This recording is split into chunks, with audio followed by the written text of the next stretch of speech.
Assalamualaikum warahmatullahi wabarakatuh. Yang kami hormati pimpinan Komisi 10 beserta anggota Komisi 10, yang kami hormati Menteri Pendidikan Budaya dan Ristek beserta jajaran yang telah datang pada pagi hari ini. Mengawali apa yang menjadi statement dari Partai Demokrat, 4 tahun sudah kita bermitra bersama Kemendikbud, dan bisa dikatakan inilah eh, momentum tahun terakhir untuk periode sekarang kita bermitra bekerja sama untuk menjawab segala macam tantangan-tantangan kependidikan. Selama bermitra 4 tahun terakhir ini, banyak yang kita sudah perjuangkan dan banyak diterima oleh apresiasi baik oleh masyarakat. Yang pertama adalah bagaimana kita memperjuangkan selama masa pandemi COVID itu adalah potongan UKT. Bantuan UKT itu sangat membantu masyarakat sehingga masyarakat em, bisa dikatakan tidak perlu putus kuliah selama berkuliah. Selanjutnya juga bicara soal dukungan PIP maupun juga KIP yang berjalan sangat-sangat diapresiasikan oleh masyarakat, mendukung apa yang menjadi visi kita semua, harapan kita semua pada 2045 tercapai cita-cita kita menjadi Indonesia generasi emas. Oleh karenanya, kerjasama antara DPR RI dan juga kementerian haruslah seperti itu, yang saling menguatkan agar kita bisa menjawab seluruh tantangan. Karena kita semua hadir di sini di bawah sumpah untuk memperjuangkan perbaikan di dunia pendidikan Indonesia. Selanjutnya, Pak Menteri, walaupun memang kita secara kerja kita selama 4 tahun banyak membuahkan hasil dan juga apresiasi dari masyarakat, tetapi masih banyak catatan-catatan. Apalagi 2045 ini kita bicara tinggal 21 tahun. 21 tahun menurut kami adalah bukanlah waktu yang cepat.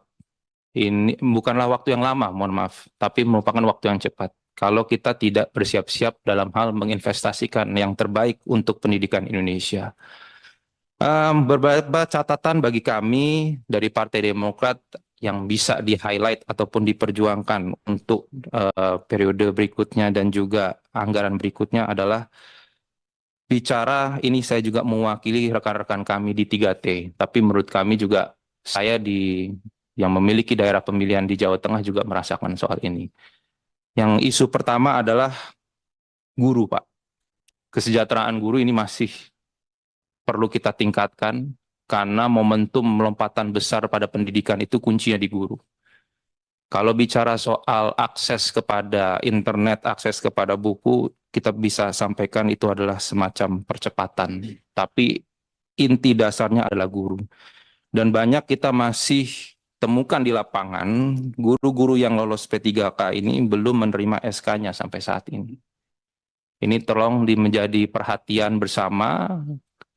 Selanjutnya, selain itu juga masih banyak juga guru-guru yang memiliki status honorer maupun juga status yang belum memastikan mereka bisa dengan semangat memberikan kualitas pendidikan yang terbaik.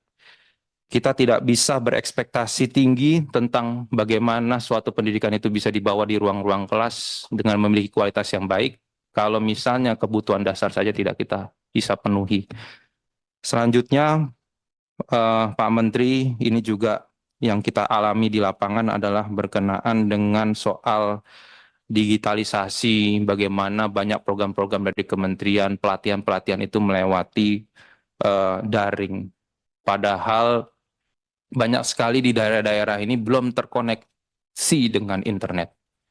Hadirnya dengan pelayanan internet yang tembak langsung ke satelit pun juga belum bisa menjadi jawaban yang utuh. Karena secara pengoperasionalannya dan juga secara pembiayaannya juga cukup mahal. Jadi kami harapkan kebijakan-kebijakan dari kementerian juga disesuaikan dengan kondisi di lapangan. Memang betul bahwa dengan hadirnya kebijakan yang digitalisasi dengan pelatihan melewati Zoom dan segala macamnya memang membantu. Tetapi banyak daerah-daerah ini masih memiliki tantangan besar secara mendasar, secara internet dan segala macamnya. Karena efek dari ini bukan hanya bicara bagaimana kita bisa upskilling mereka, tetapi juga efeknya ke urusan pribadi, Pak, kehidupan mereka kesehari-harian. banyak permasalahan keluarga di guru-guru ini jadi muncul karena kondisi kebijakan yang tidak menunjang dengan kondisi yang ada di lapangan. Sehingga itu yang perlu kita ini kan. Selanjutnya Bapak, kami juga menyampaikan untuk mengenai tunjangan khusus untuk daerah-daerah terpencil juga perlu dicairkan karena masih banyak yang belum cair dan hampir sudah mengenai waktu 6 sampai 8 bulan. Nah, ini yang perlu dipikirkan bersama dan juga diperjuangkan di tahun berikutnya. Dan Bapak, Ibu, dan rekan-rekan sekalian, berkenaan dengan pagu indikatif, memang kita kemarin sudah menghabiskan waktu sekitar 2 hari lebih ya untuk bicara ini. Banyak tarik ulur dan juga banyak pendalaman yang perlu kita lakukan. Tapi semuanya itu didasari oleh keinginan kita, kemauan kita dari Komisi 10 ini untuk kebaikan dari pendidikan Indonesia. Jadi itu semoga bisa dipahami secara bersama karena esensi dari kemitraan adalah untuk kita bisa bekerja sama dan saling menguatkan satu sama lain. Bicara soal pagu indikatif tahun anggaran 2025, Partai Demokrat menyetujui sebesar 83 triliun 187 miliar 821 juta 56.000 beserta usulan tambahan anggaran tahun anggaran 2025 yang sebesar 25 triliun 13 miliar 159 juta 81.000. Semua ini karena dipikirkan oleh Partai Demokrat adalah suatu urgensi untuk membangun pendidikan Indonesia yang lebih baik lagi ke depannya.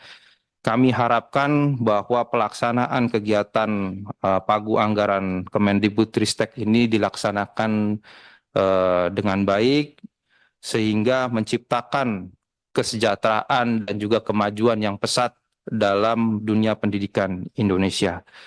Sekian dan terima kasih dari saya. Wassalamualaikum warahmatullahi wabarakatuh. Waalaikumsalam. Terima kasih Mas Bram.